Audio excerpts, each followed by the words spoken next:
मित्रों, भारत के पूर्वी राज्य ओडिशा में स्थित जगन्नाथ धाम अलौकिक है। पुरी क्षेत्र में इस तीर्थ के होने के कारण इसे पुरुषोत्तम क्षेत्र कहते हैं, तो वहीं भगवान नीलमाधव के नील विग्रह के कारण ही यह क्षेत्र नीलाचल कहलाता है। जगन्नाथ भगवान जहां अपने भाई बहन के साथ निवास करते हैं, इसलिए यह उनका धरती पर वैकुंठ तो है ही, इसके अलावा उनके मंदिर में लक्ष्मी का विशेष रूप से निवास होने के कारण ही इसे श्री मंदिर भी कहा जाता है। एक दिन देवी लक्ष्मी और नारायण आपस में बातचीत कर रहे थे। देवी लक्ष्मी उनके हर अवतारों की चर्चा कर रही थी और साथ में उनकी अपनी भूमिका पर भी बात कर रही थी। इसी दौरान उन्होंने त्रेता युग के राम अवतार और उस दौरान वनवास के दिनों को भी याद किया। लक्ष्मी जी ने कहा कि भले ही संसार की नजरों में वनवास कितना भी कष्टकारी रहा हो, लेकिन वह दिन भी कितने सुख भरे थे। मैं आपके लिए भोजन बनाती थी और आप भी प्रेम से खाते थे। वैसे कई बार सोचती हूँ कि उस दौरान मानवी रूप में भी लक्ष्मी कितनी विवश थी। अपने हाथों से स्वादिष्ट व्यंजन बनाकर आपको कभी नहीं खिला सकी। तब विष्णु जी ने कहा, ऐसा क्यों कह रही हैं आप? राम अवतार में न सही, लेकिन कृष्ण अवतार में तो हम दोनों राज परिवार में ही थे। तब तो आपने ये इच्छा पूरी कर ली होगी। ये सुनकर लक्ष्मी जी ने कहा, ऐसे मौके भी कभी कभी ही आए। सत्यभामा और जाम्बवंती में आपके लिए ऐसी होड़ लगती थी, रसोई तो क्या कहीं भी मेरे कुछ करने के लिए बाकी नहीं होता था। तब विष्णु जी ने कहा, ठीक है, अगर आपकी ऐसी इच्छा है तो जैसे धरती पर महादेव कैलाश पर निवास करते हैं और पार्वती उनके लिए भोजन बनाती हैं, तो उसी तरह हम दोनों जगन्नाथपुरी में निवास करेंगे। वहां आपको पारिवारिक माहौल भी मिलेगा और आप मुझे अपनी इच्छा से भोजन पकाकर खिला भी सकेंगी।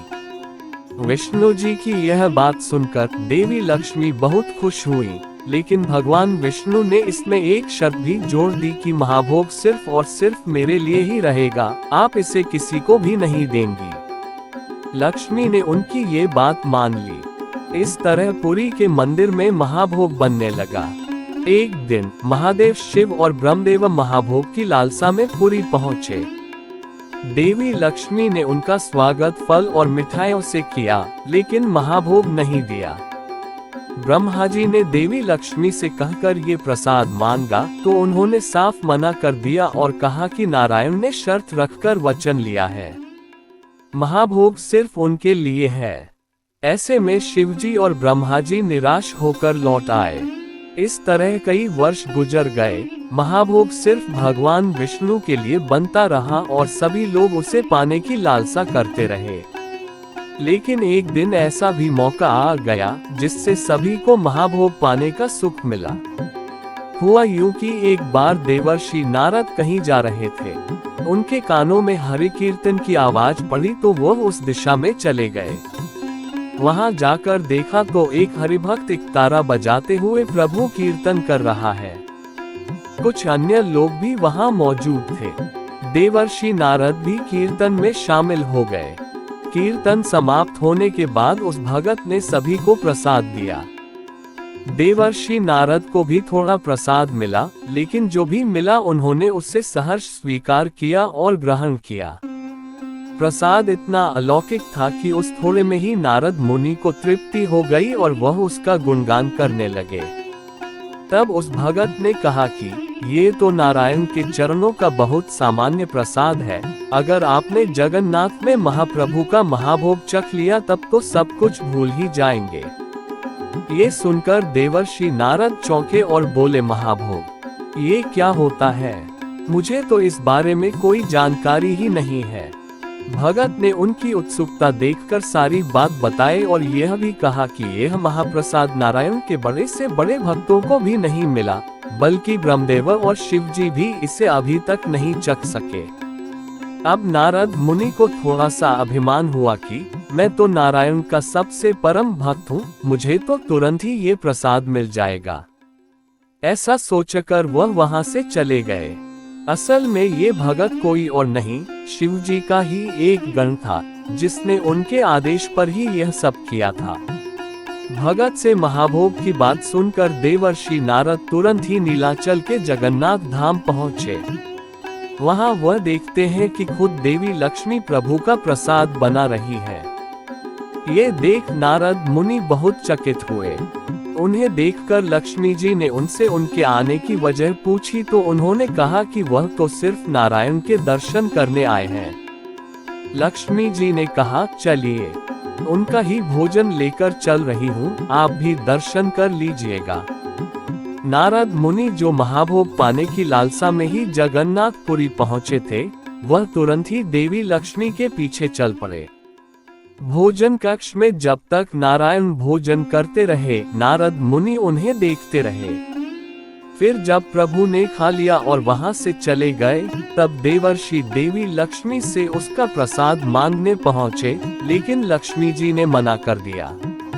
नारद मुनि उस दिन तो निराश होकर लौट आए, लेकिन अगले दिन फिर पहुंच गए और इस बार छुपकर भगवान के भोजन कर लेने का इंतजार करते रहे।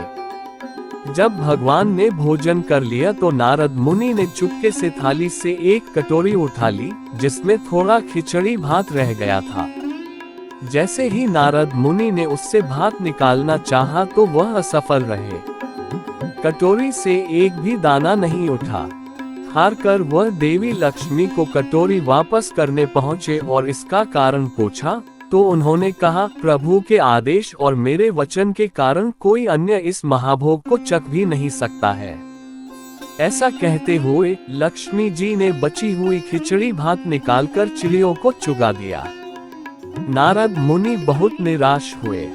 उस दिन तो वह वापस लौट आए, लेकिन एक दिन वह फिर से माता लक्ष्मी की सेवा में प्रकट हुए और कहा कि माँ, आप प्रभु के लिए इतना काम करती हैं, अकेले भोज तैयार करती हैं, वन से फूल लेकर आती हैं, मुझे भी सेवा करने का मौका दें। देवी लक्ष्मी उनकी असली मंशा जानती थीं, फिर भी नारद मुनि की बहुत विनती करने पर उन्हें वन से ईंधन लाने का काम सौंप दिया। लेकिन नारद मुनि ने कहा कि ईंधन तो मैं ले आऊंगा, लेकिन भोज बनाने में भी तो आपको सहायता चाहिए होगी। तब लक्ष्मी जी ने कहा, भोज तो मैं बहुत आसानी से बना लेती हूँ। मैं मिट्टी के 9 पात्रों में अलग अलग भोजन सामग्री रखकर उन्हें एक के ऊपर एक इस तरह ढककर चूल्हे पर चढ़ा देती हूँ। बस मुझे और कुछ नहीं करना होता है। सबसे पहले ऊपर के पात्र का भोज पकता है और फिर एक एक करके नीचे के सभी पात्र में भी भोजन बन जाता है।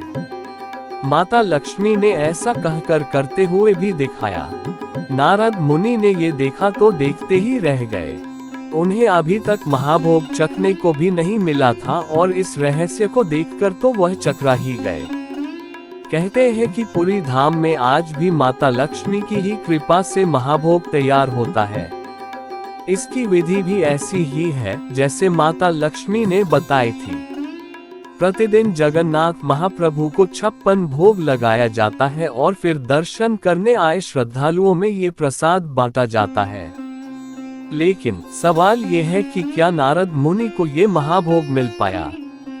जब महाभोग किसी को नहीं मिल सकता है तो फिर आज ये श्रद्धालुओं को कैसे मिल जाता है? इसके पीछे देवर्षि नारद की 12 वर्षों की अथक मेहनत शामिल है। देवर्षि नारद पुरी के जगन्नाथ धाम पहुँचे तो थे महाभोग की लालसा में, लेकिन उसे पाने में विफल रहने के बाद उन्होंने माता लक्ष्मी से प्रार्थना करते हुए कहा कि नारायण की सेवा को मैं हमेशा करता ही रहता हूँ, अपनी भी सेवा का अवसर आप मुझे दें। देवी लक्ष्मी ने नारद मुनि की बात मान ली और उन्हें कभी ईंधन लाने, कभी जल लाने, कभी अन्न लाने आदि के काम में लगा दिया। इस तरह देवर्षि नारद 12 वर्षों तक देवी लक्ष्मी की सेवा करते रहे। इस तरह वह लक्ष्मी जी की सुबह से लेकर शाम तक की सारी दिनचर्या समझ चुके थे। एक दिन देवर्षि नारद भोर की पूजा के लिए वन से लाए कई सुगंधित फूलों की एक माला लेकर लक्ष्मी जी की सेवा में पहुंचे और उन्हें ये माला पूजा के लिए भेंट में दी। कुछ पुष्पों की सुगंध और कुछ नारद मुनि की इतने साल की सेवा से प्रभावित होकर देवी लक्ष्मी ने उनसे उस दिन वरदान मांगने के लिए कह दिया। नारद मुनि, जो 12 साल से इसी एक दिन का इंतजार कर रहे थे, उन्होंने मौका देखते ही झट से अपना मनचाहा वरदान मांग लिया। उन्होंने कहा, बस माता मुझे एक बार भगवान जगन्नाथ का महाप्रसाद चखने दीजिए। नारद मुनि की ये इच्छा सुनते ही लक्ष्मी जी सोच में पड़ गईं।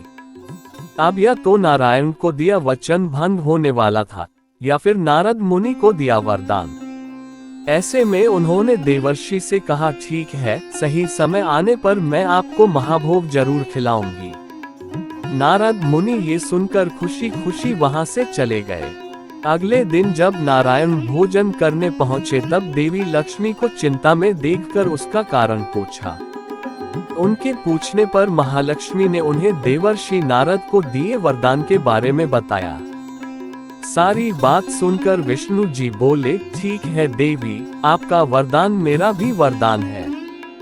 आप देवर्षि नारद को जरूर महाभोग खिला दें, लेकिन उनसे कहिएगा कि भोजन के साथ साथ वह इस बात को भी पचा जाए कि उन्होंने महाभोग चखा है। अगर ऐसा नहीं हुआ तो सदियों से जो मैं सभी के लिए मना करता आ रहा हूँ, इससे शिवजी और ब्रह्मदेव को अच्छा तो नहीं लगेगा। विष्णु जी की अनुमति मिलने पर देवी लक्ष्मी ने एक दिन नारद मुनि को भोजन पर आमंत्रित किया और उन्हें प्रभु का महाभोग चखाया। नारद मुनि ये दिव्य भोजन करके न सिर्फ तृप्त हुए, बल्कि आनंद से भर गए। उन्होंने थोड़ा सा और भोजन बाद के लिए भी मांग लिया और अपनी पोटली में लेकर त्रिलोक भ्रमण करते रहे। इस दिव्य भोज के बाद उनकी खुशी का ठिकाना नहीं था और वह नारायण नारायण के साथ मन ही मन हंसते मुस्कुराते चले जा रहे थे। उधर कैलाश पर महादेव ने देवताओं की एक सभा बुलाई थी। इस सभा में इंद्र और यम की समस्याओं पर बात होनी थी। यमराज की समस्या ये थी कि धरती पर वैकुंठ के आ जाने से कर्म का सिद्धांत और संतुलन बिगड़ रहा है। इसी बात पर चर्चा हो रही थी। इतने में देवर्षि नारद भी वहां पहुंच गए। सभी ने उनका सत्कार किया, फिर चर्चा शुरू हुई।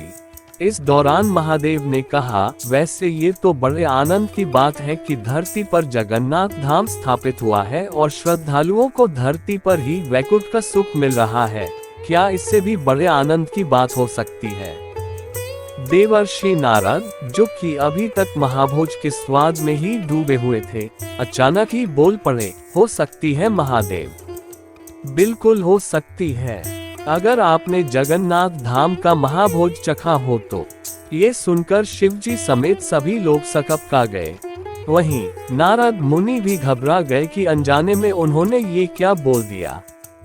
इसे तो गुप्त रखना था। अब उनकी बात सुनकर शिवजी ने पूछा कि क्या आपने महाप्रसाद चखा है? अब नारद मुनि फंस चुके थे, झूठ नहीं बोल सकते थे, इसलिए उन्होंने सारी बात बताई और ये भी बता दिया कि वह थोड़ा प्रसाद लेकर भी आए हैं। ये सुनकर शिवजी ने कहा, मुझे भी वह प्रसाद दीजिए। नारद मुनि को वो प्रसाद उनके साथ बांटना पड़ा। इसे चखकर महादेव भी भाव विह्वल हो गए और आनंद तांडव करने लगे। शिवजी के आनंद तांडव से जब सारा कैलाश डगमगाने लगा तो पार्वती दौड़ी आई। उन्होंने शिवजी से इतने आनंद का रहस्य पूछा। शिवजी ने बताया कि उन्होंने महाप्रभु जगन्नाथ का महाप्रसाद चख लिया है। इस पर पार्वती जी ने कहा, मुझे भी खिलाए। शिवजी ने कहा कि नहीं, मेरे पास अब प्रसाद नहीं बचा है। इस पर पार्वती जी गुस्सा गईं और बोली कि आपने अकेले ही प्रसाद चख लिया, अब ये प्रसाद सारे संसार को मिलेगा, चलिए मेरे साथ। ऐसा कहकर पार्वती जी और शिव जी जगन्नाथ धाम को चले। पार्वती एक रिश्ते में विष्णु जी की बहन भी लगती हैं, इसलिए आज वह इसी अधिकार से पहुंची थी। जैसे एक रूठी हुई बहन भाई से अपनी बात मनवाने के लिए जाती है। पार्वती जी को इतने गुस्से में देखकर लक्ष्मी जी कुछ कह नहीं पाई और जगन्नाथ जी भी नजरें चुराने लगे। इस पर पार्वती जी ने ही मौन तोड़ते हुए लक्ष्मी जी को भाभी कहकर संबोधित किया और बोली, क्यों भाभी, मुझे कुछ खिलाओगी नहीं? कितने दिन बाद मायके आई हूँ। लक्ष्मी जी ये सुनकर तुरंत ही फल मिठाइयाँ ले आई। तब पार्वती जी ने कहा, दोपहर हो रही है, भोजन का समय है, आप फल मिठाइयाँ खिलाएंगी। भोजन नहीं बना। ये सुनकर लक्ष्मी ने जगन्नाथ जी की ओर देखा। वह नजरें चुराते हुए मुस्कुराने लगे। इतने में नारद मुनि भी आ गए, लेकिन सबके सामने जाने से बचने लगे। तब जगन्नाथ जी ने कहा, ये सारा किया धरा आपका ही है, सामने आइए। सारा क्रोध अकेले मैं क्यों सहूं? तब देवी पार्वती ने क्रोधित हुए कहा कि आपने महाभोग खुद तक ही सीमित क्यों रखा? ये तो जगत के नाथ के लिए अच्छी बात नहीं है। जगन्नाथ भगवान विष्णु ने कहा कि देवी लक्ष्मी के बने हाथ के भोज का प्रसाद पाने से सभी कर्म के सिद्धांत से विमुख हो सकते थे। इस तरह पाप पुण्य का संतुलन बिगड़ जाता, इसलिए मैंने इसे सीमित कर रखा था, लेकिन अब आप कहती हैं तो मैं इसे आज से ही सार्वजनिक करता हूँ। अब से जगन्नाथ के लिए जो भी महाभोग तैयार होगा, वो पहले आपको ही चढ़ाया जाएगा, उसके बाद ही मैं उसका भोग लगाऊंगा। आप अपनी संतानों से कितने स्वच्छ विमल भाव से प्रेम करती हैं, इसलिए आज से आप भी देवी बिमला के नाम से जगन्नाथ धाम में ही निवास करेगी। इसे बिमला शक्ति पीठ के नाम से जाना जाएगा। महादेव भी अपने भैरव स्वरूप जगत के नाम से यहाँ निवास करेंगे और मेरे जगन्नाथ नाम को सार्थक करेंगे। इसके साथ ही जो भी श्रद्धालु केवल श्रद्धा और भक्ति भाव से आपका और मेरा दर्शन कर इसी भाव से प्रसाद को स्वीकार करेंगे, वह अपने बंधनों से मुक्त हो जाएंगे। लेकिन प्रसाद ग्रहण करते हुए अगर वह स्वाद, गंध, कामना या किसी अन्य सांसारिक विषयों के बारे में सोचेंगे तो उनके लिए ये केवल व्यंजन भर रह जाएगा। इसीलिए कहते भी हैं कि प्रसाद को प्रभु के साक्षात दर्शन के तौर पर देखना चाहिए और उसे ग्रहण करते समय केवल भक्ति भाव ही रखना चाहिए, सांसारिक बातें नहीं। तो दोस्तों, अगर आपको हमारी प्रस्तुति अच्छी लगी हो तो कृपया इसे लाइक जरूर कीजिएगा और हमारे चैनल को सब्सक्राइब जरूर कीजिएगा।